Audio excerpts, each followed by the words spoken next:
Welcome to On Track. I'm Aisha Jaffer. Louisville Public Media is celebrating 75 years of service to our community.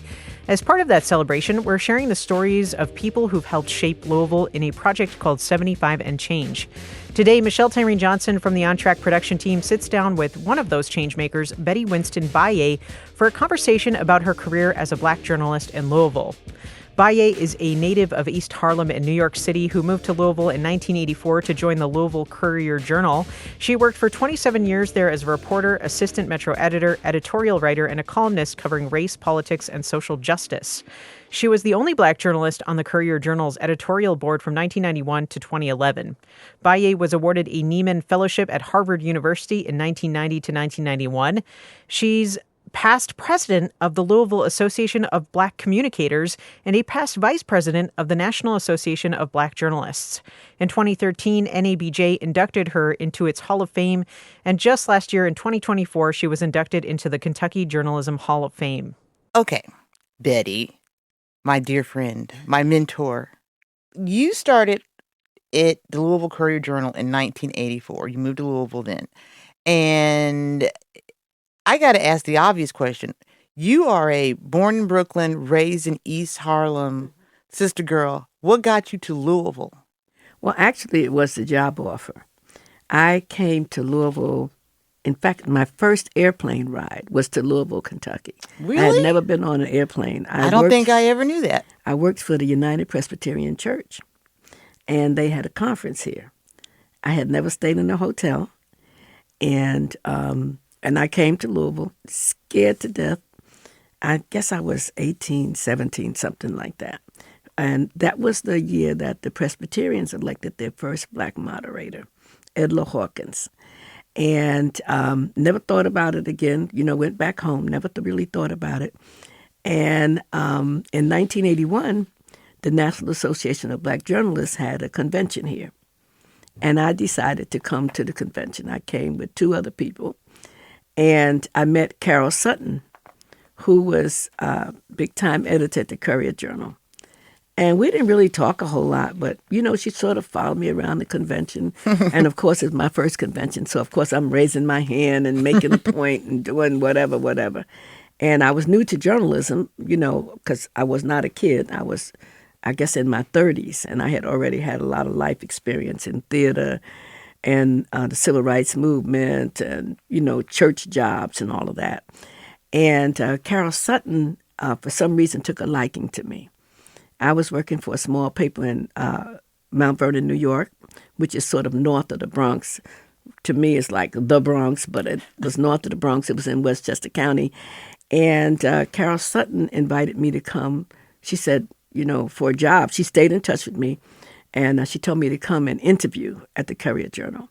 And the day that I came, a beloved reporter had died. Nobody wanted to be bothered with me. I mean, I was like, everybody was sort of in shock. But John Filiatro, the late John Filiatro. Oh, my God, I haven't heard that name in forever. Yes, said, I will take her to lunch. And we went to lunch, and we went to the Chinese restaurant right here on Broadway. And we talked and talked. And a few weeks later, I got an offer to come back for a job as a reporter. Yeah. And so I had been in Mount Vernon about 3.5, 4 years. And I came to Louisville. And I also came because my teacher at Columbia happened to have been a big-time editor here. And he had talked about the Courier-Journal in Louisville. And the Courier-Journal was one of the best regional papers. It was like a feeder paper for the New York Times or whatever. Oh, yeah, the CJ was a big deal. Yes, it was. It was. And they had pioneered a lot of stuff in journalism, the broadsheet, they had done different things. And it was under the Binghams. And I came and didn't expect to stay because I'm a New Yorker. I'm like, please. And I was going home like every 3 weeks or something. So it was like I worked here, but I still lived in New York. And that's how I got here, really. Was Carol Sutton and a job offer. And I didn't know anybody here in Louisville other than Carol. Okay, so a few years later, I was here as a baby intern at the CJ, and you were an editor by then. And I'm not even going to mention how many decades ago that was, but it was several. And I just got to know, besides myself, how many mentees do you think you've had over the years? Because you've you've you've been a mentor to a lot of people, both directly and indirectly. Well, I think probably more indirectly than directly. I mean, some people I mentored and I didn't know I was mentoring them. But, they might ask me a question or something. And there were some people like you that I just sort of took to. And, I can remember yourself and Philip Morris. Philip Morris, who's just went to another job. I just saw him in Cleveland. And there were just a couple that I really, really liked. And I didn't really think of it so much as mentoring because I hadn't been in journalism 1,000 years myself. But what I had life experience. And I think that probably what I gave to you and to others was more a life experience thing than it was a journalism thing. I didn't, you know what I'm saying? I didn't think of myself as a mentor. I thought of myself more like I'm just telling people what I've learned, and I had some hard knock lessons in my life and in my career. But it all worked out. I'm still here. You still here? Older than WFPL, I might say, which is interesting. Yes, we did talk about that. Yes. So why do you think it's particularly important for Black journalists to have a mentor, especially today? Do you think it's as important today as it used to be? Oh, I think it's very important, and probably because by the time you came to the Courier, the papers were getting a little more Black people and stuff. But a lot of the Black journalists, the young journalists, were not getting, they weren't getting good feedback. And some of the people who had already been at the paper, who really did not think that Black people had what it took to be in the paper, were very discouraging, I think, to young Black journalists. And I was always encouraging. I think that's probably because people encouraged me, throughout my career. And I always said that you never know who's going to be the one to make the difference in your life. And they're not always Black, Everybody that's your skin folk is not your kin folks. So I had a wonderful James Aronson in undergraduate school, the one who told me to go to journalism school, because when I got my degree, and I was older going back. It took me 7.5 years to get my bachelor's degree. And I remember him telling me, you have to go to Columbia. He liked my papers and stuff. I did not know that I could write. I did not know that, I never really thought about journalism as a career. I was an activist, for journalism. But then I went into the business, I think, for all the wrong reasons. I wanted to tell our stories. I wanted to tell how we love, how we celebrate Christmas, how wonderful we are. And I know when I got a column, one of the things that I made it up in my mind when they wanted to name it, I said, if you want to read Black pathology, go someplace else, because that's not what I'm going to be writing about every week. I'm not going to make you feel good that Black people feel bad.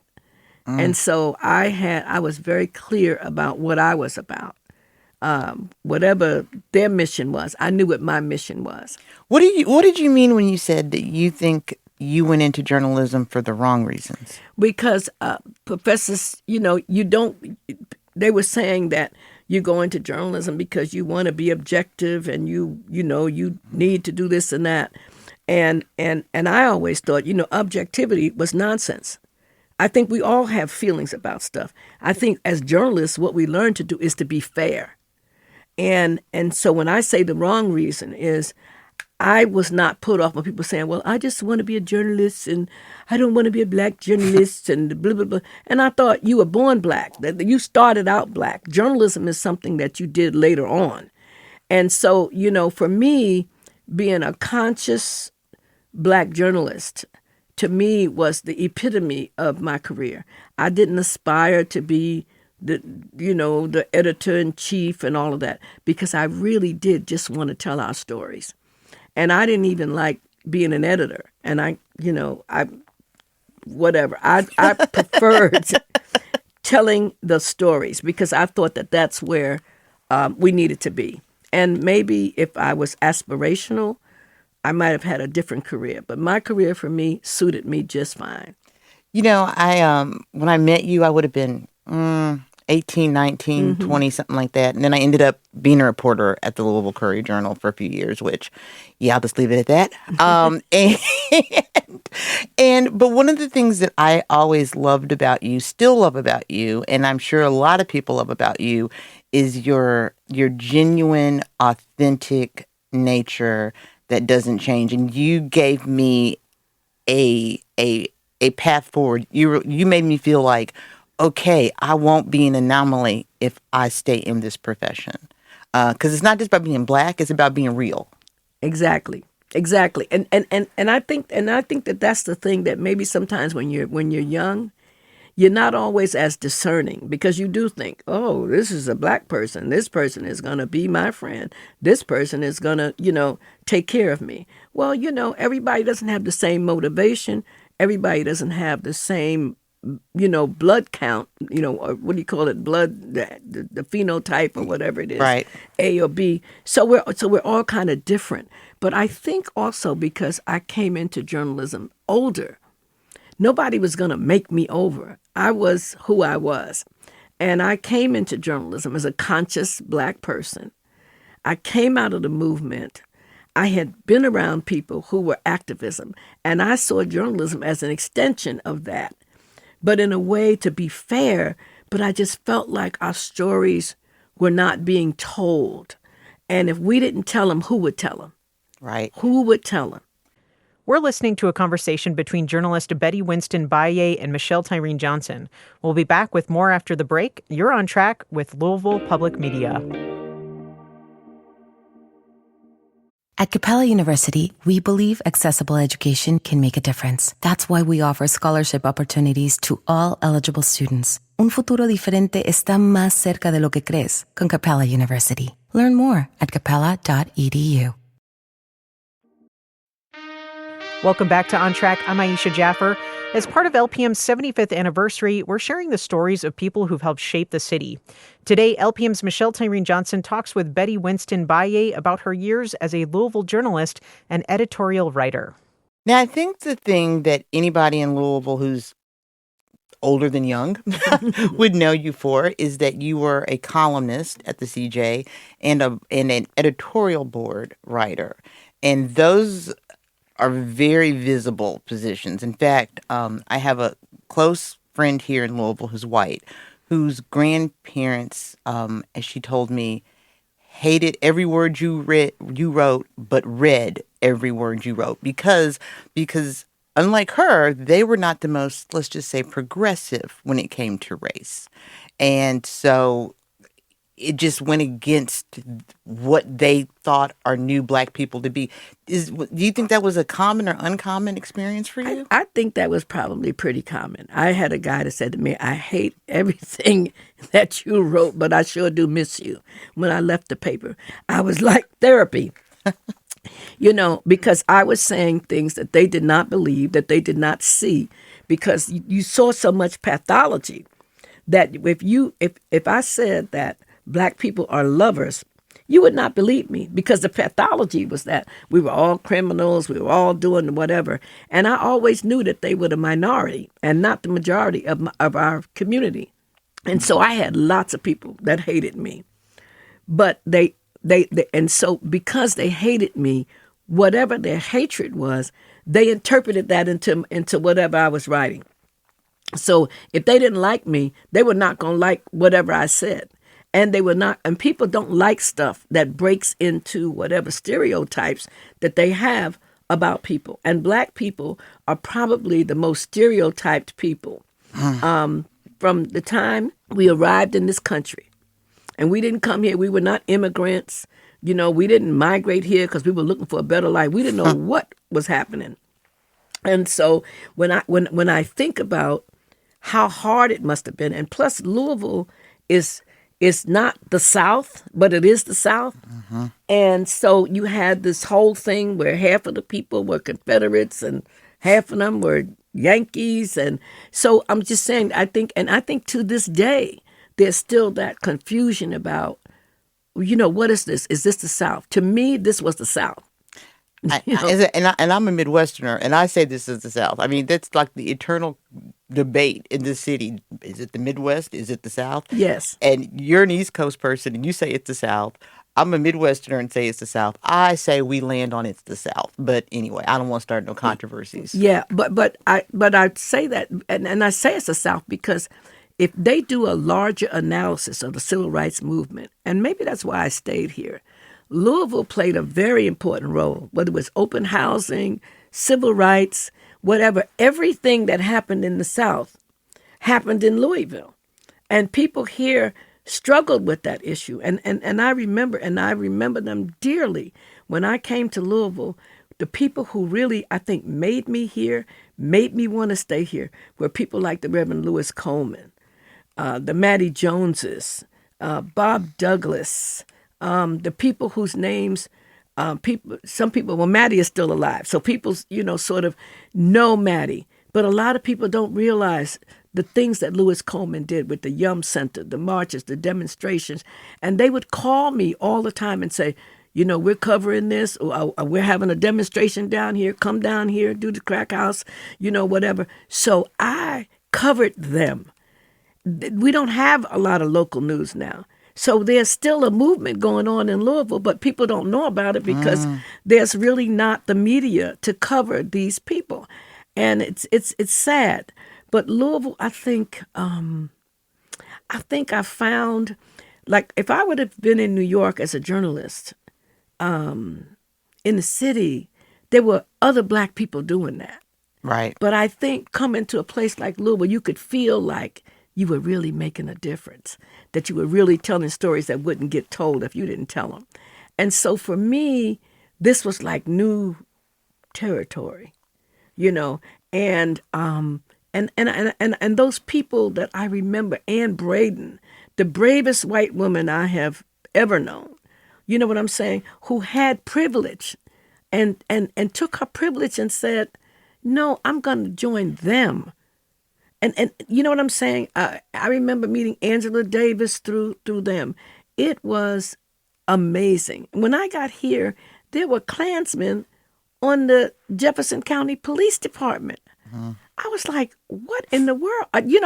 And it seemed like even some of the good white people seemed to have this sense of the way they could talk to Black people, what they thought about Black people. And these were not the horrible people, but they were still like, they thought that we were children, that Black people were children. We couldn't think, we couldn't do, and I covered a lot of that. Yeah. And I think that, again, when I try to think of why I stayed, because it was not my intention to stay here. I was going to ask you that question. I mean, you left the CJ in 2011, and you got friends and family all over this country, but you have stayed here. Yes. Why? I guess after a while, when and I think it was Merv Orvisman who said to me, "You need to mentally unpack," because mentally I didn't live here, and once I unpacked, and then I met people who were so important to my life. I made good friends, and Grandma and them, they always said, you come to a new place, you go to church, and I went to Brown Memorial Church, and I met some of my friends that are still my friends to this day. And so I think after I made some friends, and after I felt like I was important, after I felt like, and doing, not that I was important, but that the work I was doing was important, I just found a home. And then as you get older, it's like, child, I'm not moving all those books and furniture. My family will kill me again when they have to come through and clean out all that mess in my house. You have the best house. Like, your house, I could sell tickets to your house as like a testament to African American art and culture. Like, your house, you see, I come in and you would think that I'm at the Smithsonian, the way I look. And it's not like I've been there just one time. And every time I'm like, ooh, wow. Well, I don't go into matchy. No. I just do what I like. And a lot of my artifacts and stuff were gifts that people gave me. Before I went to Africa, people bought me stuff back from Africa and all that. And child, I just put it all in the house. So it's just like, it's eclectic, but it's mine. And I'm not trying to be like anybody else. I'm glad that they, like their houses the way they. I like stuff, and I have stuff. I have artwork. I have all kind of stuff. And one of my prized possessions is my Charlie Mingus collection. Then I have, an African head that my girlfriend's mother gave to me, and she's gone. I look at that head, I think about her. So I just love the eclecticness, and I just love Black art. And then if I see something else that I like, it can be at the home store or art gallery. I just buy it. I have a collection of Romeo Bearden prints. I can't afford an original Romeo Bearden, but the prints were nice, and I have them framed. I have them up in my door. So when you come to my house, I can tell you the origin of literally everything that's in there. But I just love it, and I especially love it after the cleaning lady comes and it's clean. Yes. So as we're kind of finishing up this conversation, I got to ask you this really, thing that's on my mind, which is when it comes to race, in the 40 plus years that you've been here in Louisville, how do you think the city has changed, or has it changed when it comes to race, particularly with Black people? Well, I must say, I have been disappointed because when I came to Louisville, there were so many Black people that were in the Board of Aldermen and all this stuff. And I really have not seen a lot of progress, or not as much progress as I would think with so many Black people doing it. And then I realized that, again, it's like everything else. Black people go into different things for different reasons. And everybody who's in it, some of them, it's a job. It's what they do. I wish that we had more local media now to really cover what the people are doing. Because I even hear Black people say, well, I feel like, we're not doing anything. There's stuff going on. You just do not know it. And I think Breonna Taylor's murder, it was instrumental, George Floyd, in driving attention. And you had white people and Black people doing that. But in these last couple of years, you don't see it as much. But I do think Lyndon Pryor at the Urban League, I'm so happy with him and impressed with what the Urban League is trying to do. So there are things going on, but you would not know it. And sometimes I think to myself, God, I wish I was a reporter right now, because I'd be covering this and I'd be covering that and I'd be covering this and that. And it's just not happening. And so now sometimes sometimes I can't even watch the news. I have to go to something else, because if I watch cable news all the time, I would never come out of a depression. And I know that this too shall pass. That this period that we're in, you don't want to talking about slavery is too woke, because you think that every experience is that white people have to come out and feel good about where they are. No, there are some experiences that when you come out, you are shaken to your core. I can't imagine going to the Holocaust Museum and walking about thinking about, well, we overcame Hitler, so therefore we're okay. And it's like, we don't want to talk about slavery. It is the great stain on American history. And it still impacts us today, from redlining to all the stuff that they did to depress the Black community. And it's still being done, and it's being done right now in our faces. Yeah. There's no denying what is happening. But a lot of it was very subtle, But if we go through American history, we realize as Black people, we've been here before. And we're not going anywhere. And we're still going to be achieving. And there's still people to be mentored.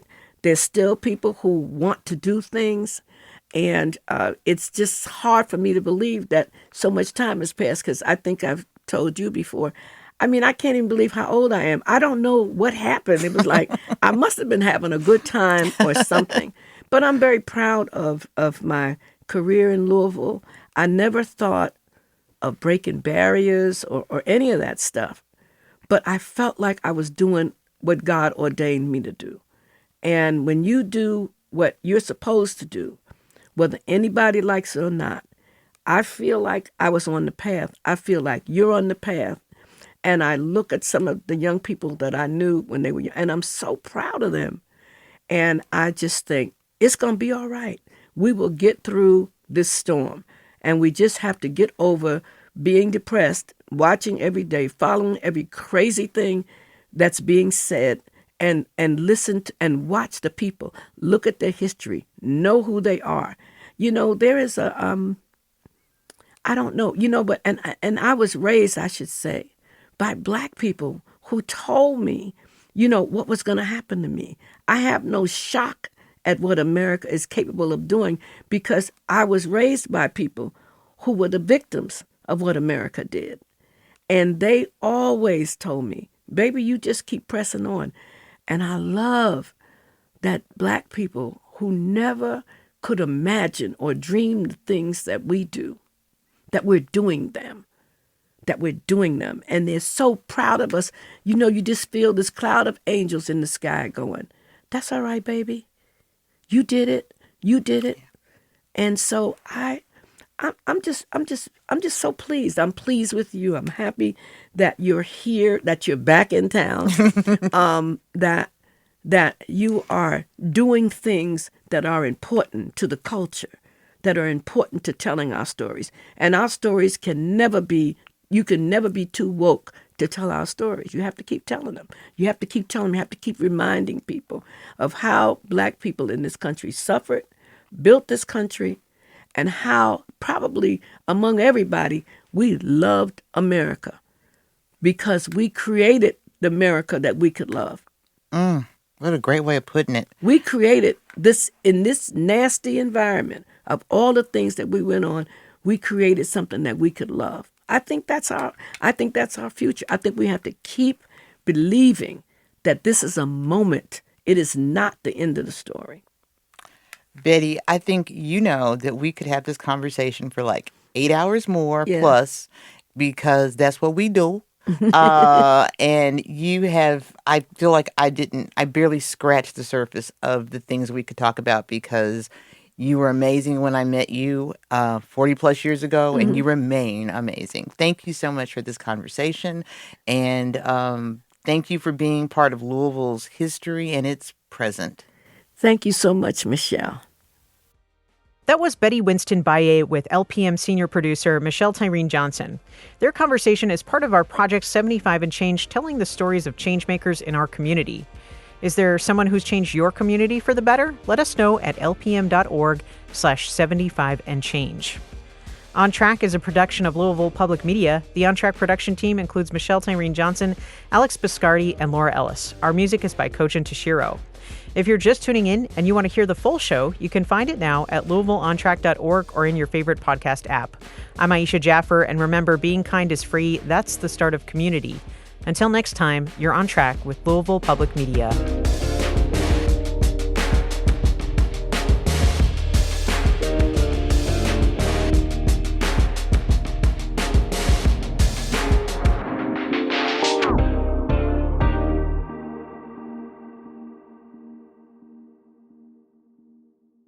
At Capella University, we believe accessible education can make a difference in people's lives. That's why we offer scholarship opportunities to all eligible students. Whether you're considering a bachelor's, master's, or doctoral degree, our teams will walk you through the process and help you get the savings you are eligible for. Furthering your education is an investment in yourself. Entonces, ¿qué estás esperando?